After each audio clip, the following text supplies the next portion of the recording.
Saudações, psicopovo, tudo bem? Estamos aqui novamente com mais um episódio do nosso podcast de Médico e Louco, onde a gente mistura um tiquinho de jaleco com algumas gotas de insanidade. E hoje nós vamos falar de um assunto que está na boca do povo, ou não, porque às vezes não chega no estômago, a pessoa vomita antes. Vamos falar sobre as canetas emagrecedoras, sobre dieta, sobre essa obsessão por perder peso. E para conversar sobre esse tema sensacional, eu trouxe aqui uma pessoa que sabe tudo de canetas mágicas e de emagrecimento.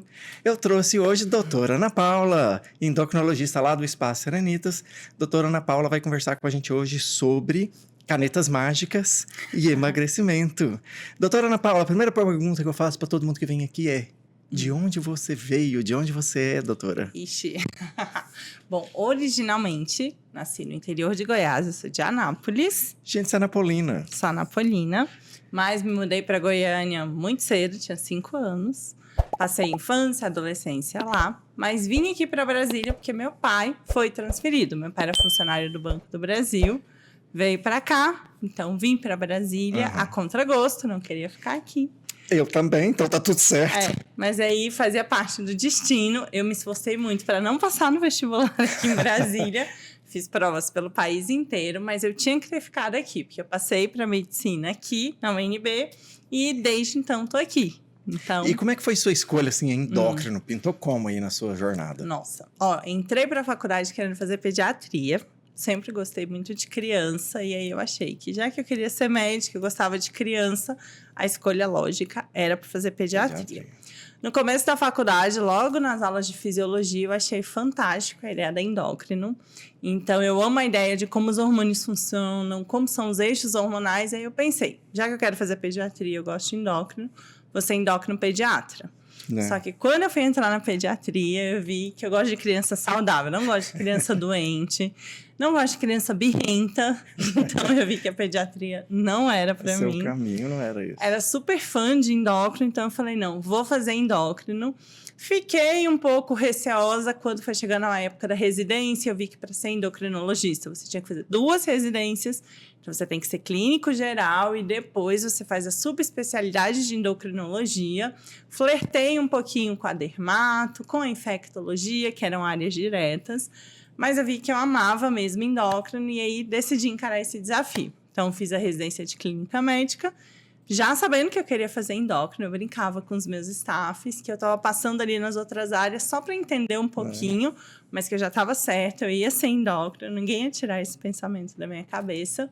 E aí, depois, fiz a residência de endocrinologia. E hoje eu digo assim, que escolhi muito certamente, porque é o que eu amo fazer, então eu estou na especialidade certa. Deixa eu te perguntar uma coisa. A gente sabe que sempre tem... Antigamente a gente chamava de consulta de corredor.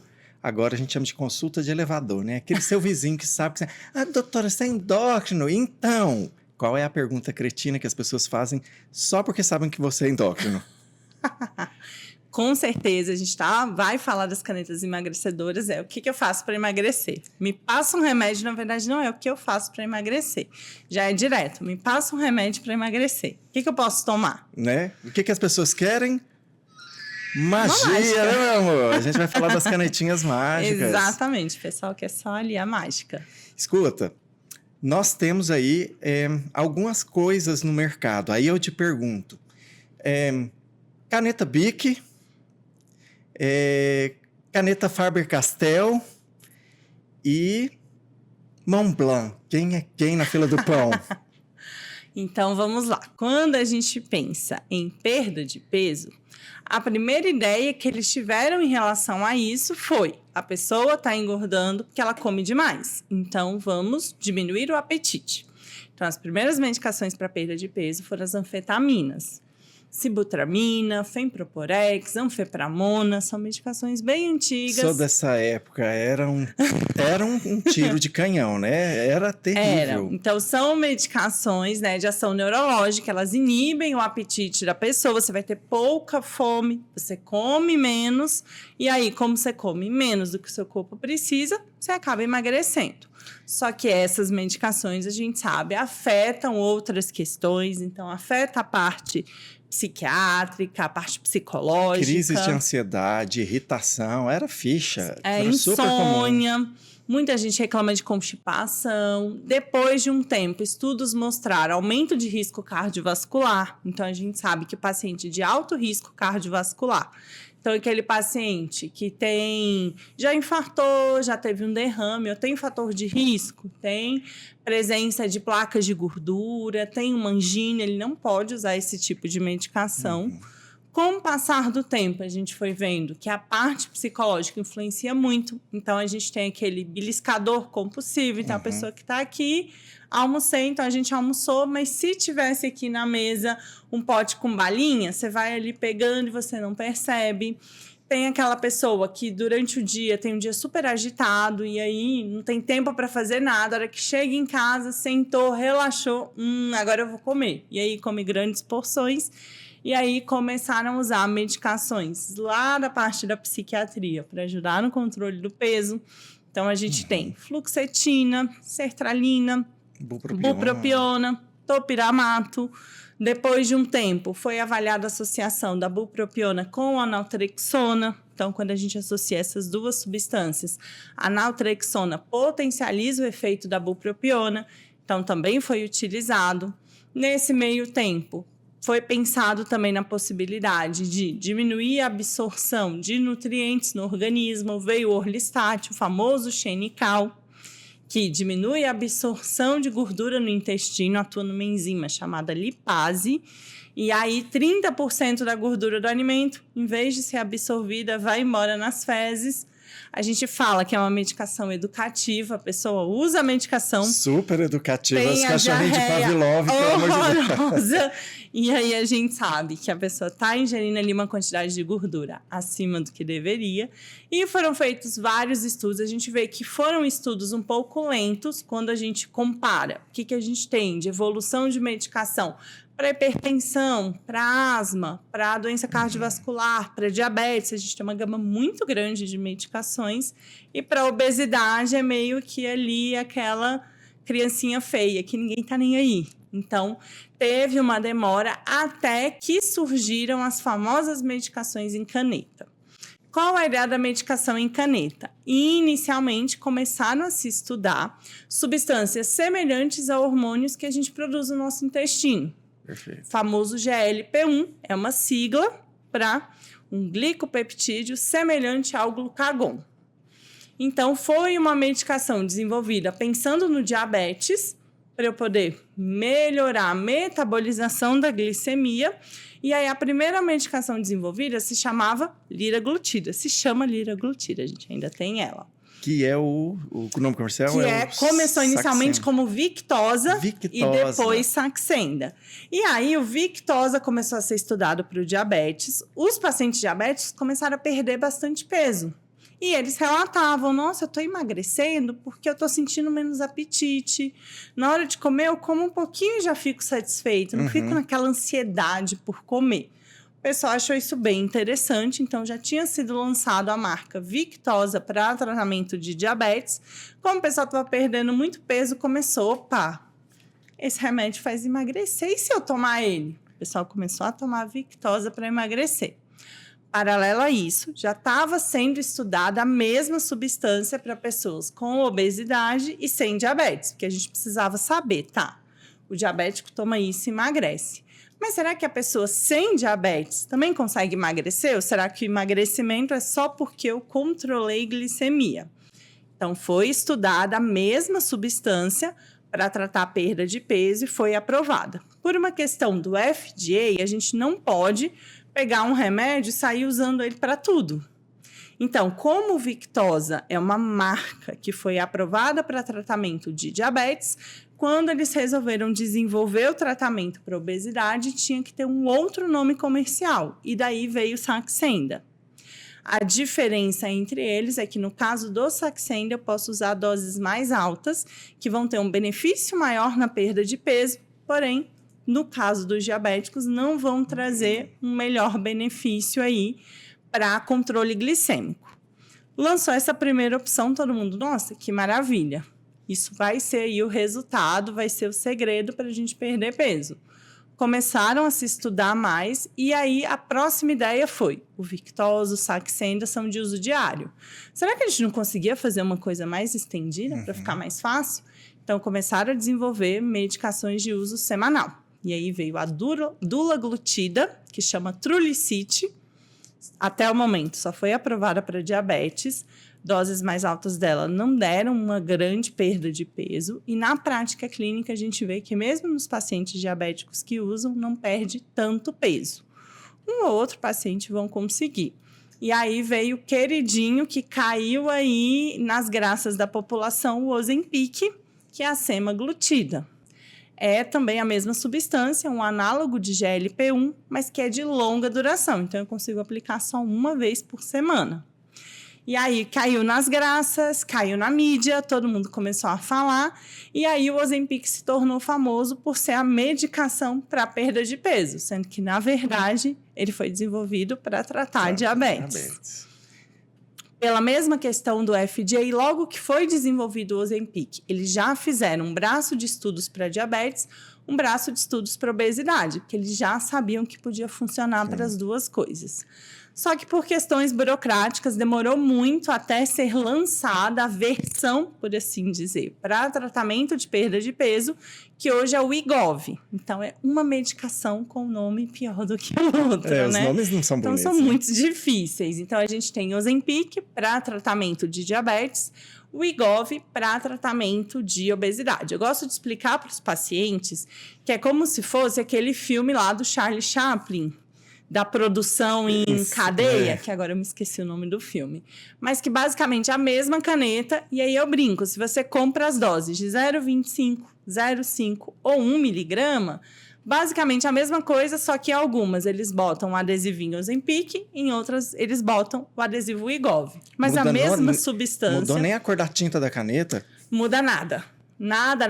Inclusive, o preço é o mesmo, porque eles estão vendendo a mesma coisa. Só que quando eu vou comprar o Wegovy, eu posso usar a dose de 1,7 miligramas e 2,4 miligramas. São doses mais altas, com benefício superior para perda de peso, mas sem benefício para melhor controle diabético. Guarda Montblanc, que a gente vai falar da caneta Montblanc. Guarda Montblanc. E temos aí a caneta Montblanc, que vamos deixar mais para frente. Vamos lá. Gente, vamos imaginar aqui um paciente hipotético e eu vou chamar ela de Bernadette porque eu gosto do meu sotaque. Eu poderia chamar Michele, mas não tem a mesma... Bernadette. É tão mineiro. Né? Bernadette é uma mulher entre 35 e 40, ela é funcionária pública, ela tem uma formação excelente, ela é estudiosa, ela é muito aplicada na carreira dela, muito dedicada. E Bernadette, ela não é diabética, ela não é exatamente uma pessoa obesa, mas Bernadette tem lá uma gordurinha, uma pochetezinha, né? Uma gordurinha localizada. E Bernadette resolveu te procurar porque ela quer usar... O que ela quer usar? Uma caneta mágica. Bernadette não está muito afim de mudar hábito, porque vai dar trabalho, ela não tem tempo. Ela não quer saber esse negócio de atividade física 6 vezes por semana, porque não dá tempo. Ela não quer muito largar os hábitos alimentares dela, porque Bernadette quer milagre. Ela chega no seu consultório, o que você faz com a Bernadette, além de puxar a orelha? Então, muitas vezes a Bernadette já chega usando uma medicação. Essa é uma questão que vem sendo trabalhada com a Sociedade Brasileira de Endócrino, a SBEM, da gente tentar regulamentar melhor a venda das medicações para perda de peso. Não é que a gente quer, de certa forma, punir o paciente, do tipo, você só pode tomar o remédio se você for no médico.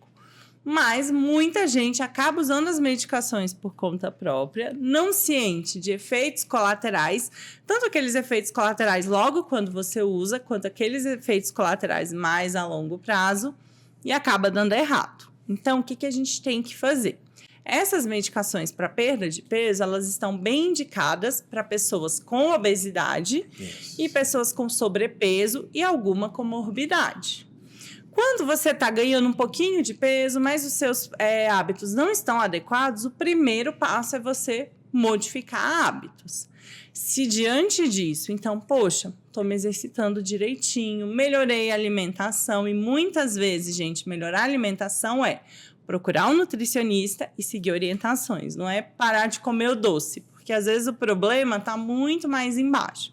Está muito mais na distribuição de micro e macronutrientes e o nutricionista ajuda a gente muito nesse ponto. Se eu não tiver tendo a resposta esperada diante dessa mudança de hábitos, aí sim eu vou procurar o endocrinologista, avaliar os exames, pode ser que tenha alguma coisa acontecendo. A tireoide está desregulada, está tendo uma carência vitamínica que está dando mais apetite, a pessoa está com colesterol alterado, já pode estar com uma resistência insulínica, com pré-diabetes ou com próprio diabetes. E aí o tratamento dessas condições vai melhorar o peso. Ou pode ser que a pessoa, de fato, não tenha uma boa resposta à mudança de hábitos e aí a medicação pode, sim, ser indicada.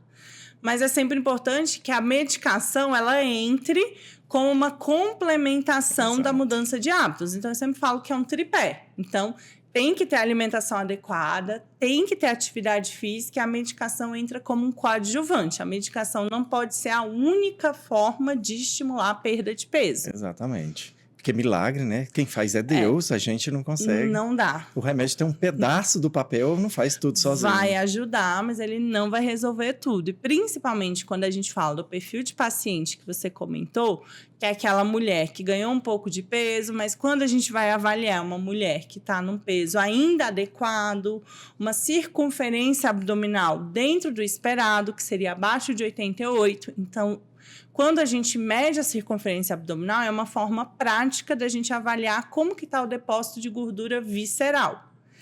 Então, se essa circunferência está dentro do normal, provavelmente esse acúmulo de gordura é aquela gordura localizada, chamada gordura subcutânea, que apesar de incomodar muito as pessoas, do ponto de vista metabólico, ela não é tão danosa.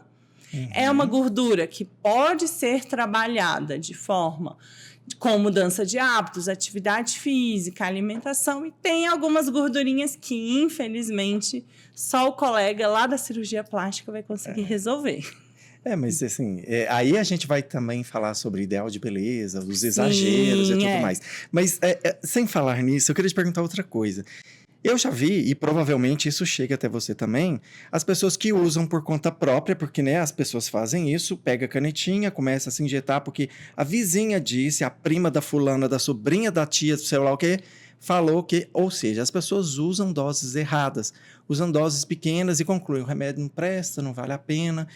Isso deve chegar até você, né? Chega, às vezes, uma forma inadequada de usar. Eu estava até lendo hoje um post de um colega que eu sigo do Instagram, em que perguntaram a opinião dele. O que você acha do uso do Ozempic, do Wegovy diariamente, sendo que é uma medicação pensada para ser usada uma vez por semana?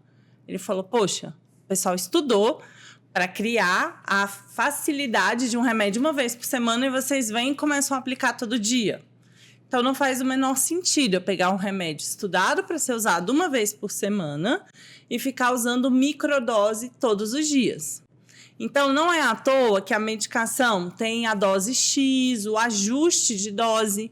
Então, são medicações que vão trazer efeitos colaterais, não só o tratamento para perda de peso. Qualquer remédio que a gente for usar, a gente começa com uma dose baixa, vai ajustando, vai aumentando aos poucos, até chegar na dose.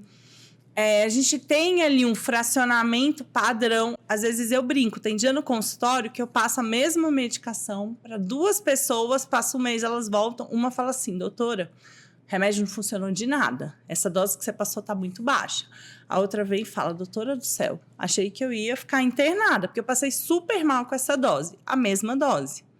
Então, a gente também tem que saber individualizar paciente a paciente. Então, não é porque a sua vizinha tomou remédio para emagrecer e ela fez daquele jeito que para você vai ser do mesmo jeito, ou porque para ela foi indicado, para você também vai ser indicado. Então, a importância do acompanhamento médico também é esse, a gente saber se é o tipo de medicação indicada para você, como que a gente vai começar e como a gente vai fazer o ajuste de dose. Então, você já usou alguma coisa antes?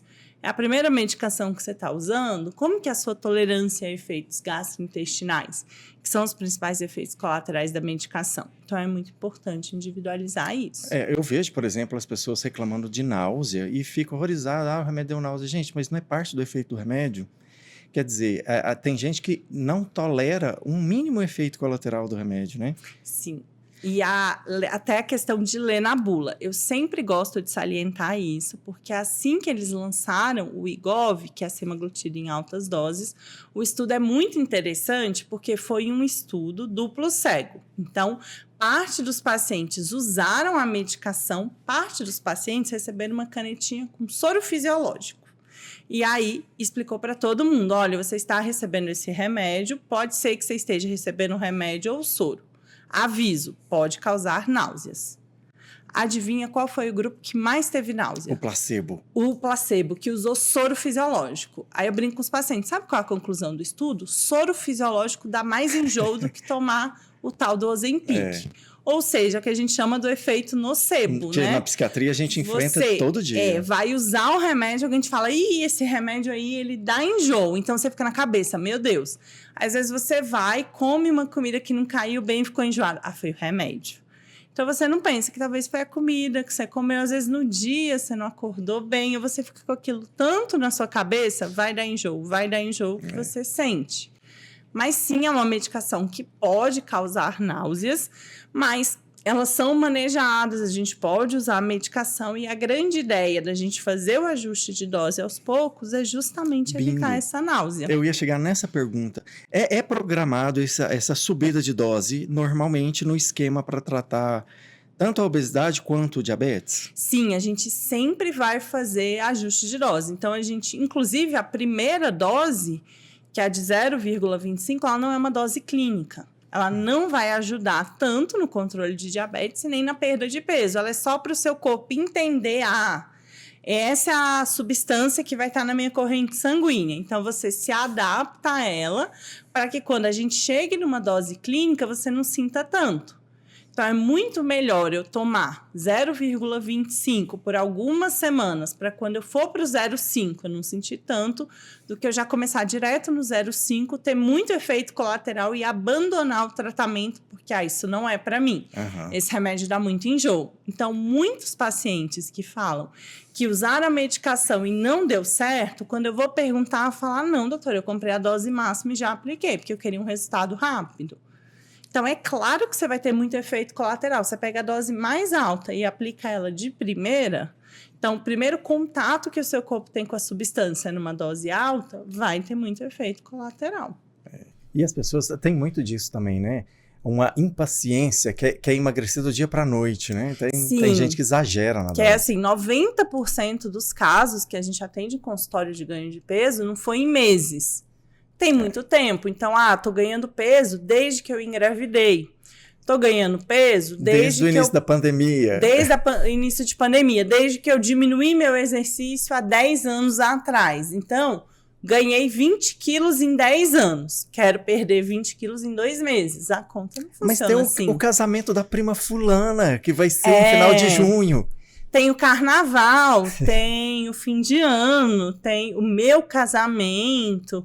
Então, sempre também tem essas coisas. Eu preciso, e aí a pessoa é muito imediatista. Porque tudo bem, quero emagrecer para o meu casamento, vou casar em outubro, em janeiro eu procuro auxílio. Mas não, as pessoas vão procurar em setembro, vou casar mês que vem, eu preciso perder 10 quilos para o meu casamento. A gente sempre tem que trabalhar o lance da expectativa versus realidade com os pacientes, né?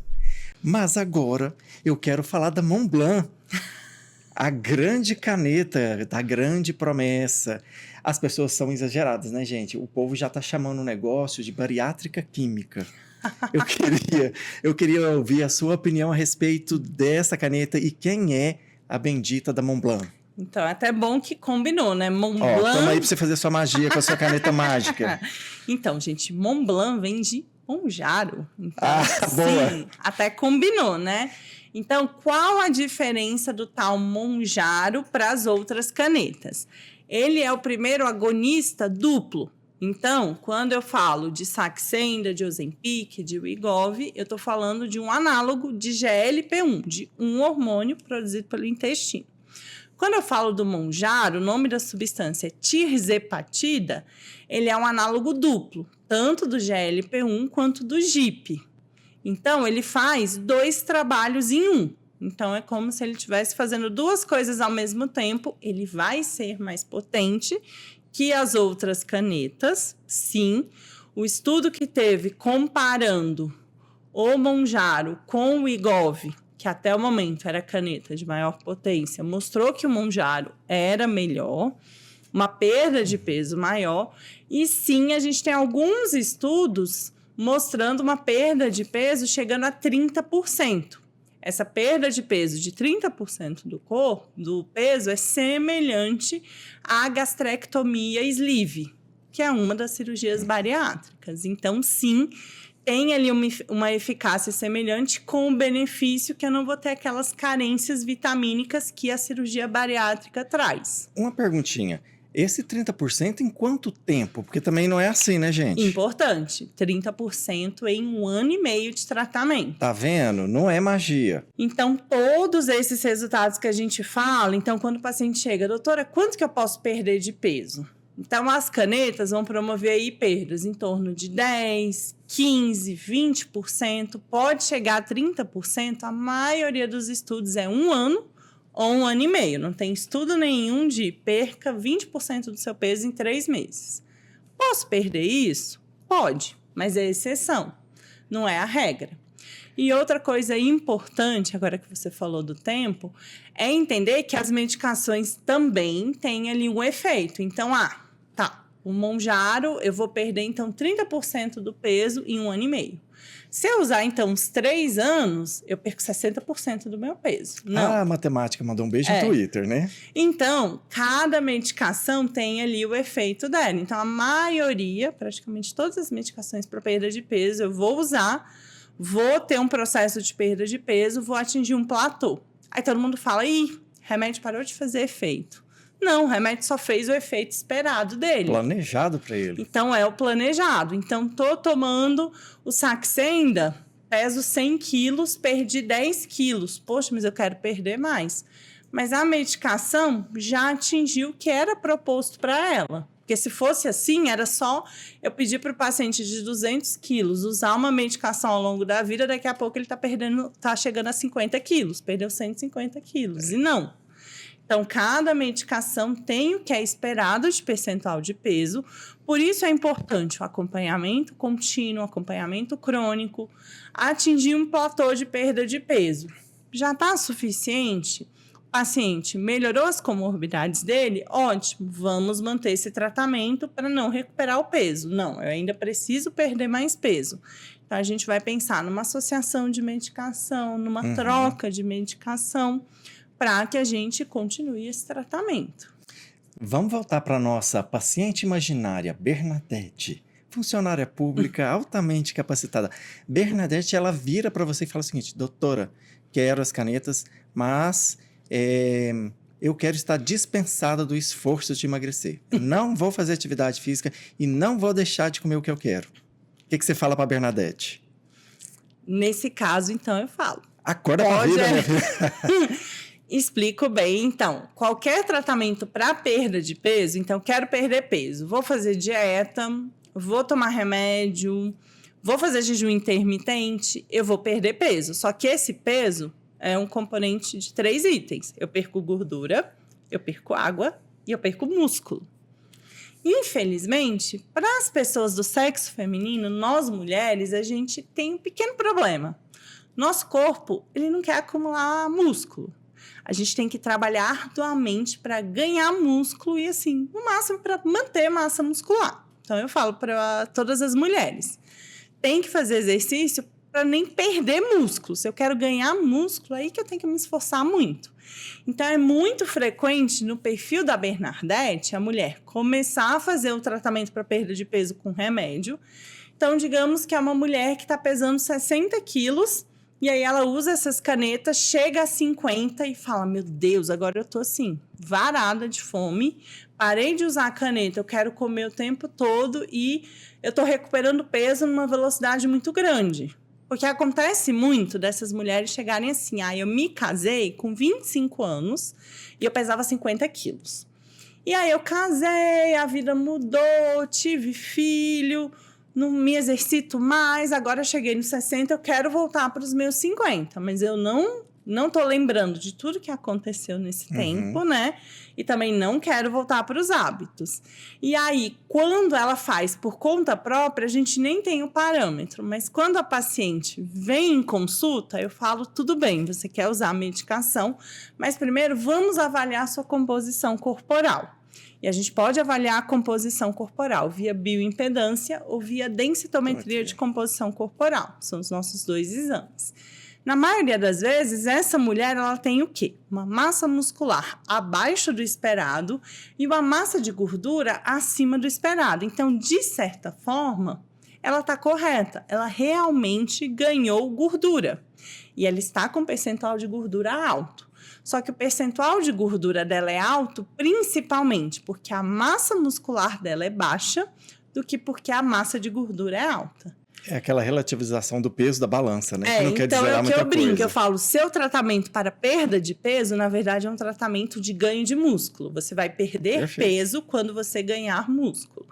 Claro que não está errado essa mulher usar as canetas desde que associada com a atividade física. Porque qual é o grande segredo ali no tratamento das canetas? É eu estar fazendo exercício físico porque eu aviso o meu corpo, olha aí. Essa parte aqui do músculo é importante, então você não perde aqui. Se você quer gastar energia, você vai pegar a energia da gordura, você vai pegar a energia de outro lugar, mas você não vai roubar aminoácido do músculo, porque eu estou usando o músculo.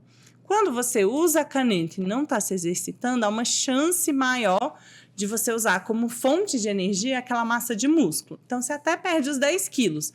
Mas se você perdeu 5 de gordura e 5 de músculo, no fim das contas, o seu metabolismo baixou, seu percentual de gordura, aconteceu o quê? Adivinhem, aumenta. Então, eu já tive pacientes que preciso usar a caneta porque eu estou com 40% de percentual de gordura. Usaram a caneta 6 meses depois... Nossa, meu percentual de gordura agora está 45. Esse tratamento foi horrível. Engordei. Não, você não engordou, você perdeu o músculo. Escuta, Bernadette, de novo. Como assim eu vou pagar 7 mil reais nessa caneta e eu ainda tenho que me esforçar? Tem que falar real, né? Tem que rasgar o verbo. Exatamente. Então, é uma ajuda. Então, a gente tem diversos tratamentos para perda de peso. Quero perder peso. O que eu posso fazer? Eu posso fazer dieta, eu posso treinar mais, eu posso usar medicações. Se eu tiver uma obesidade mais avançada, eu posso fazer cirurgia bariátrica. Então, a gente tem várias alternativas. E, às vezes, o paciente fica chateado quando eu falo que perder peso não é mais difícil. É claro que perder peso é difícil, mas mais difícil ainda que perder o peso é a tal da manutenção do peso perdido. Então, uma coisa é eu pesar 100 quilos e querer chegar aos 70. Cheguei aos 70, mas é muito mais difícil eu me manter em 70 a longo prazo.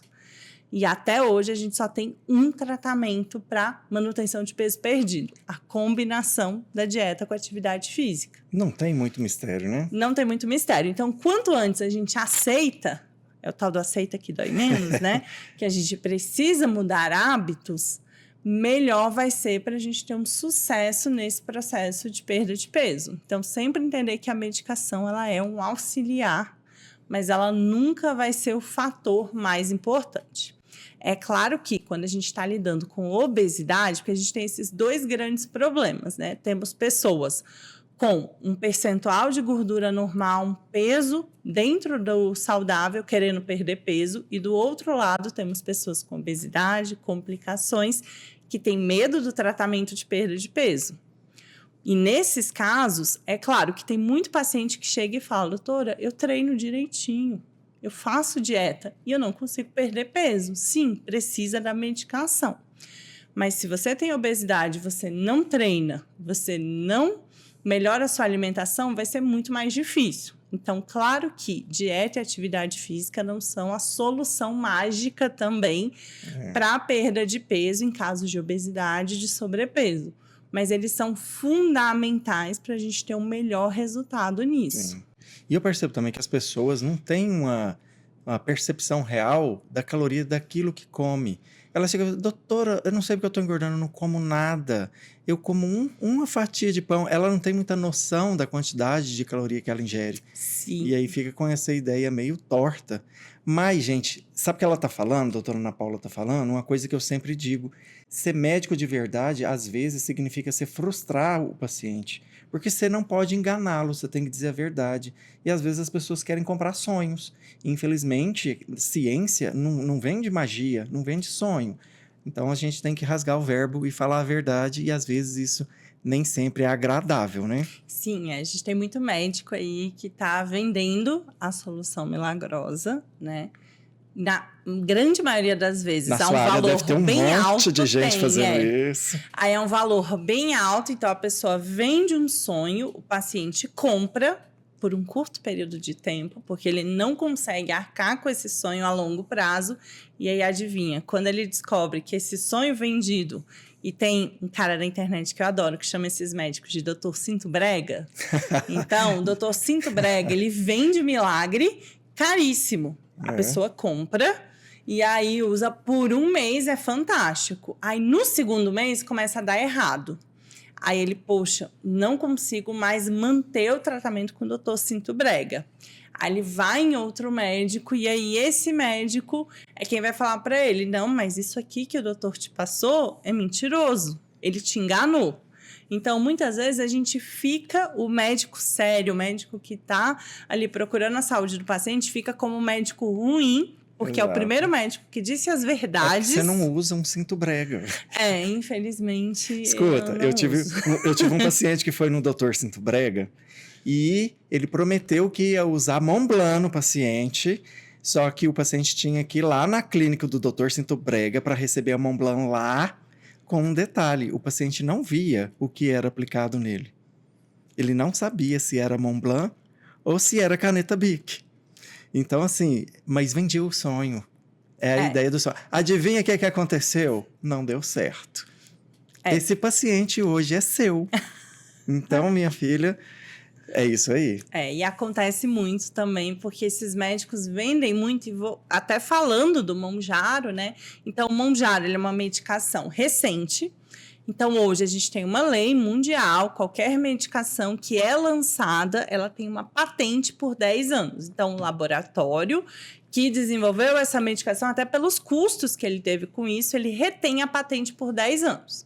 Então, o Mounjaro, ele está numa patente por 10 anos do laboratório Lilly. Só o laboratório Lilly pode fazer Mounjaro. Ele foi liberado, se não me falha a memória, em 2022, nos Estados Unidos e na Europa. Foi toda uma batalha para ele ser liberado pela Anvisa. A Anvisa liberou ele no ano passado só. Esse ano ele vai ser comercializado aqui no Brasil. Aí imagina todo o dinheiro que o laboratório está gastando com isso. E olha que milagre, já tem farmácia de manipulação aqui em Brasília manipulando a substância. Aí a gente pensa, se a empresa oficial ainda não conseguiu trazer, como é que a farmácia de manipulação já está fazendo? Chama feitiço, é magia, entendeu? Aí essa magia, uma medicação por valores mais caros e dessa forma que você falou. Você vai no local, eles te aplicam, você não sabe a dose que você usa. Chegou uma paciente no meu consultório usando, falando isso. Ai, doutora, o pessoal vai lá e aplica para mim uma dose. Aplica uma dose de 20 ml. Eu falei, tá, mas 20 ml é o quê? De soro fisiológico, Não, né? doutora, é a dose 20 ml. Eu falei, olha só, essa medicação ela é baseada em miligramagem. Então, eu preciso saber, 20 ml é o quê?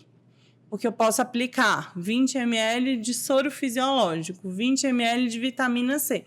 Cada substância vai ter uma concentração. E a paciente frustrada, porque, poxa, doutora, eu paguei caríssimo, eu não estou emagrecendo. Diz que essa medicação é boa porque eu tomei Ozempic e fiquei muito enjoada. Essa não me dá enjoo.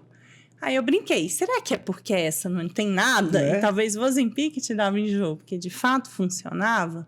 Então a gente tem que tomar muito cuidado com isso. Muito bem, agora no nosso bate-volta, você faz as perguntas, doutora. Ixi, então vamos lá, deixa eu pensar em algumas. Uma que eu sempre fico pensando e vejo com os pacientes.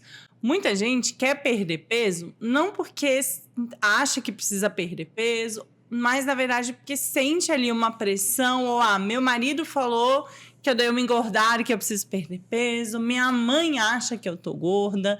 Então, eu queria saber sua opinião como psiquiatra sobre isso, a questão da perda de peso para encaixar num padrão determinado ou pela sociedade ou por uma pessoa próxima e não porque realmente a pessoa acha que precisa perder. Nossa, a gente vê isso com uma relativa frequência. Tem gente que embarca nessa, não por estar se sentindo mal com a gordurinha extra, né? Mas porque outra pessoa pressiona.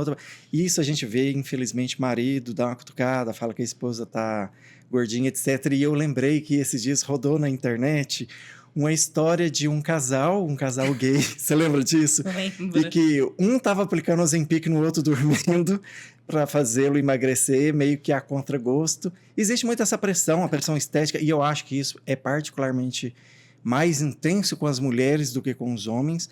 Essa coisa de ter aquela magreza, passarela, aquela coisa meio desproporcional. E eu acho que aí embarca a gente de falar de valores sociais, desses ideais de beleza meio estereotipados, né? E eu acho que a internet acaba dando palco para isso. Teve aquela menina massa fera que eu esqueci o nome. Maia, fazendo uns comentários horrorosos sobre essa questão de magreza, que a beleza é igual magreza, e a gente sabe que não é assim. Então, tem que ter uma certa maturidade, tem que ter um preparo para encarar essas pressões sobre a beleza. Rola muito, isso existe mesmo. nossa, com certeza. E falando dessa questão aí da Maia, né? Que até o pessoal falando muito que ela parece estar meio ali fora da caixinha. Você já percebeu pacientes que emagreceram usando as canetas e parece que a situação psiquiátrica, em vez de melhorar, já que a gente sabe que o ganho de peso leva a piora de quadros de humor, na verdade piorou e a pessoa ficou meio doidinha? Não, isso acontece. E, de novo, fazendo um paralelo com a bariátrica, que a bariátrica é o exemplo máximo disso, né? Você vê mudança de comportamento quando a pessoa emagrece. Então, às vezes, você vê pessoas... E aí, de novo, eu acho que tem muitas camadas nisso. Então, já vi meninas emagrecerem e começarem num movimento meio hipersexualizado, uma redescoberta do corpo, e aí perde um pouco os parâmetros, ficam com um comportamento muito diferente do habitual para ela. Na massa fera a gente viu isso também, essa mudança de comportamento, foi ficando meio esquisitinha.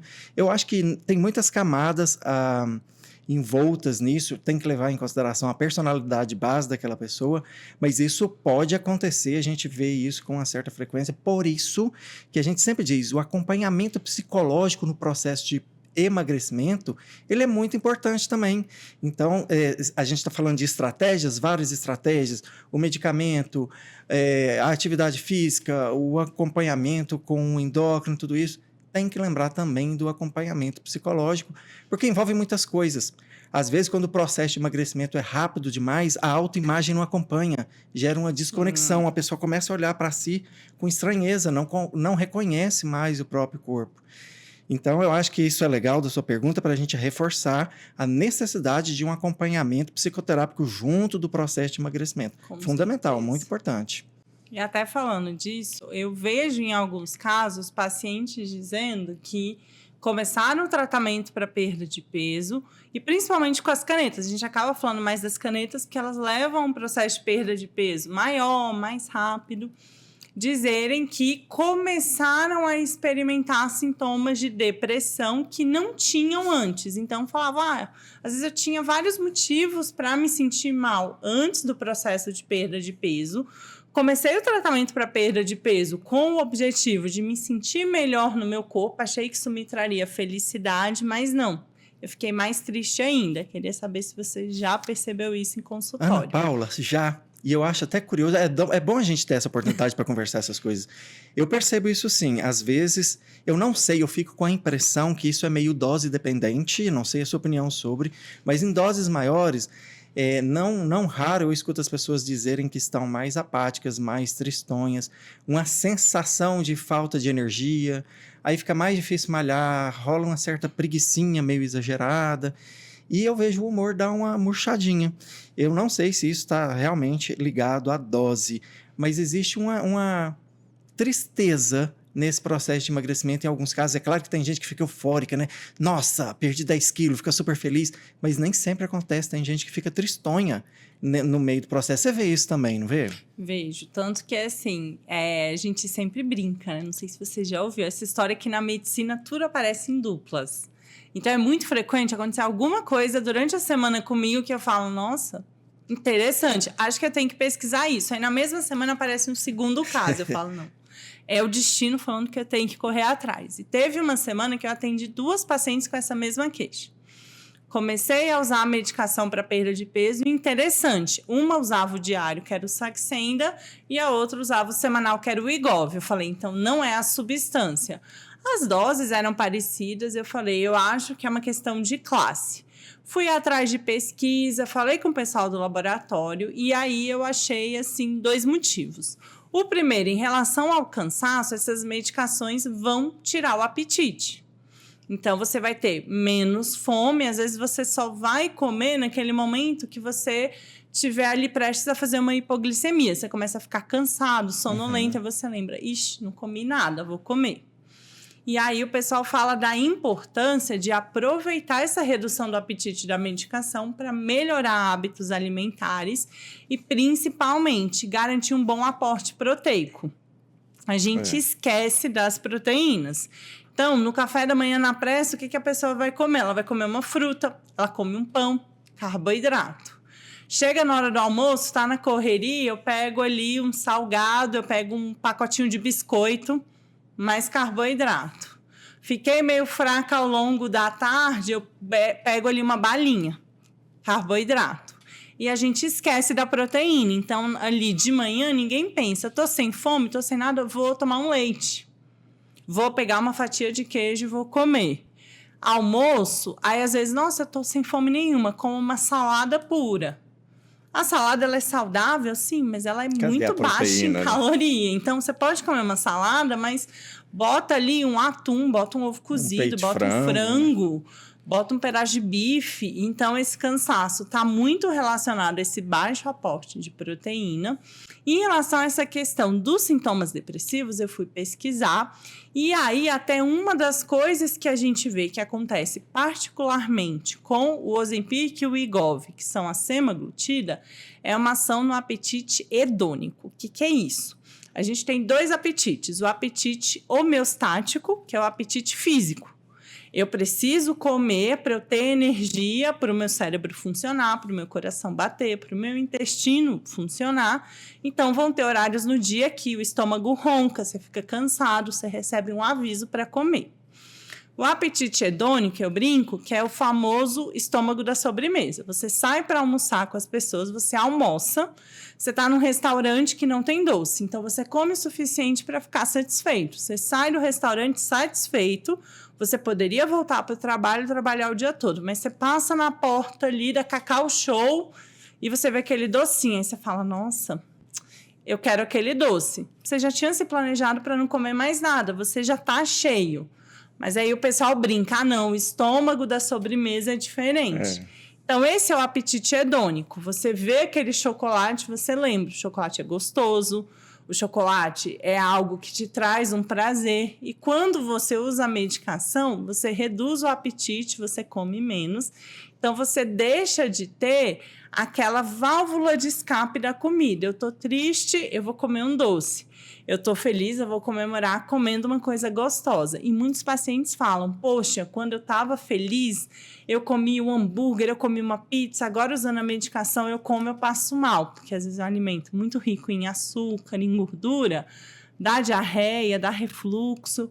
Então, até reforça isso que você falou do acompanhamento psicológico, do tanto é importante para ver qual o impacto da alimentação no meu humor. Eu uso a alimentação como válvula de escape, então acho que acaba afetando nisso. É a mesma coisa, presumo, do que a gente vê no bariátrico, né? Ele tem ali uma forma de obter prazer fácil, que é a comida. Ele se escora nessa forma fácil de obter prazer, e isso de repente é cortado dele. E aí entra no desespero por não ter mais aquela válvula de escape. É mais ou menos a mesma coisa, não é isso? É a mesma coisa, que até leva, né, os pacientes bariátricos a procurarem outros vícios. Então, aumenta a chance de ter vício em álcool, em cigarro, porque são coisas que eles conseguem colocar na rotina com mais facilidade e que eles não vão passar tão mal quanto o alimento. Apetite hedônico. Gente, olha aí, uma palavrinha para vocês pesquisarem, eu acho que faz super sentido nesses processos de emagrecimento. Sim. Quando a coisa costuma não dar muito certo. E a gente, inclusive, vê muitos pacientes que usam a medicação que falam, nossa, não tô vendo mais graça em comer doce. Eu tive um paciente que falou, doutor, eu não consigo mais beber, porque eu vou consumir álcool, fica um gosto estranho na minha boca, em vez de eu sentir aquele bem-estar... Né?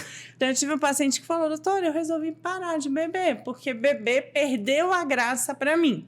Só que para esse paciente foi algo bom e ele não sentiu que isso mexeu com o humor dele. Mas já tem outras pessoas, talvez aquela pessoa que o álcool é o que relaxa ela, é a única forma de relaxar. De escape que ela tem ali no dia a dia dela. Então, acaba que ela perde aquilo ali, ela não tem mais como descontar aquele estresse em outra coisa. Se ela não tem algum outro hobby, uma leitura, um esporte, uma série para assistir. Então, às vezes eu falo para os pacientes, nem precisa ser uma coisa no sentido, vou ter minha válvula de escape em estudar, em ler, em fazer psicoterapia. Às vezes é uma coisa tão simples, né? Pode ser tipo...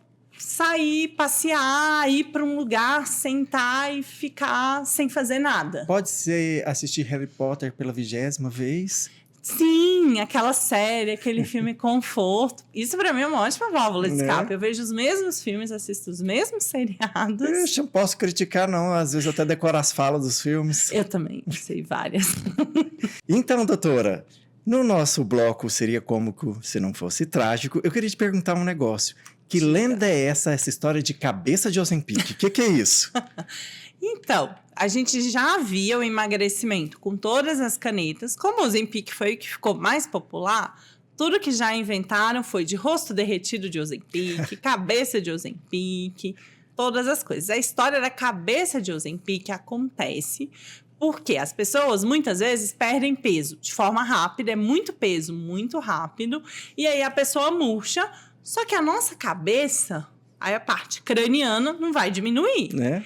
E aí o que acontece é que dá a impressão que a cabeça está maior para um corpo menor. É uma desproporção. Mas, claro, uma desproporção. Isso vai acontecer em pessoas que emagrecem muito rápido. Isso já acontecia com as pessoas bariátricas. Isso acontece frequentemente em pacientes que ficam internados muito tempo na UTI, pacientes desnutridos. Então, o pobre coitado do Ozempic não é o culpado por isso. A culpa da cabeça maior, essa desproporção entre crânio e corpo, acontece por uma perda de peso que é muito rápida e é um sinal de que a gente está com sarcopenia, ou seja, perdemos muito músculo, mais músculo do que deveria. Uma última pergunta, e aqui eu vou dar um contexto. Às vezes as pessoas... Às vezes é uma coisa que é muito óbvia pra gente, não é para as outras pessoas, né? Eu vou citar um exemplo, eu vou te mostrar onde eu vou chegar com isso. Eu passei um remédio que era um remédio em gotas, mas é um remédio oral. E a paciente, por ser em gotas, ela deduziu que aquilo era um colírio, ela estava pingando no olho um remédio que era de consumo oral. Aí eu te pergunto, as pessoas confundem o local de aplicação de Ozempic também? Onde é que aplica o Ozempic? Onde é que aplica essas canetas no corpo? Geralmente elas não confundem, mas uma coisa que acontece, elas acham que, como é uma medicação para perda de peso, elas acham que é tipo aquelas enzimas lipolíticas. Então, o que a gente explica, você tem que aplicar no tecido subcutâneo e a gente tem que escolher locais que tenham um depósito maior de tecido subcutâneo e que sejam práticas para aplicação. Então, são 3 os principais locais que a gente indica. Braço, então eu vou dividir o meu braço em 2 partes. Essa parte de trás, que a gente tem uma gordurinha. Perna, a parte da frente da perna. E barriga. Barriga, a gente indica mais, são os mesmos locais de aplicação de um anticoagulante, que é o Clexane, da insulina, que nós endócrinos indicamos já há muito tempo. E muito paciente fala, doutor, eu estou aplicando só na barriga, porque onde eu preciso perder mais peso é na barriga. E não, seria a mesma coisa que o diabético falar que não pode aplicar insulina no braço porque o pâncreas fica na barriga. Então, não.